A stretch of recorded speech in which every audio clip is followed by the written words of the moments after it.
இலங்கை கடற்படையால் வியாழனன்று சிறைப்பிடிக்கப்பட்ட மீனவர்கள் 21 பேர் மன்னார் நீதிமன்றத்தில் ஆஜர்படுத்தப்பட்டு சிறையில் அடைக்கப்பட்டுள்ளனர். உடல்நிலை பாதிக்கப்பட்ட 4 மீனவர்களுக்கு இலங்கையில் சிகிச்சை அளிக்கப்பட்டு வருகிறது.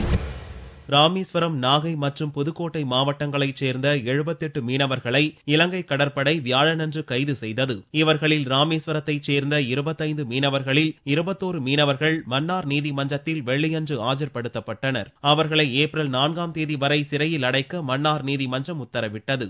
4 மீனவர்கள் உடல்நலக் குறைவால் இலங்கை மருத்துவமனையில் அனுமதிக்கப்பட்டுள்ளனர். ஏற்கனவே கடந்த 13ஆம் தேதி நடக்க இருந்த இலங்கை மற்றும் இந்திய மீனவர்கள் பேச்சுவார்த்தை சிறையிலிருந்து தமிழக மீனவர்கள் விடுவிக்கப்படாததால் தடைப்பட்டிருந்தது. தமிழக மீனவர்கள் அனைவரும் இலங்கை சிறையிலிருந்து விடுவிக்கப்பட்டதை அடுத்து வரும் 25ஆம் தேதி பேச்சுவார்த்தை நடக்க இருப்பதாக அறிவிக்கப்பட்டிருந்தது. இந்நிலையில் மீண்டும் தமிழக மீனவர்களை இலங்கை கடற்படையினர் மீண்டும் கைது செய்திருப்பது தமிழகத்தில் அதிர்ச்சி அலையை ஏற்படுத்தியுள்ளது.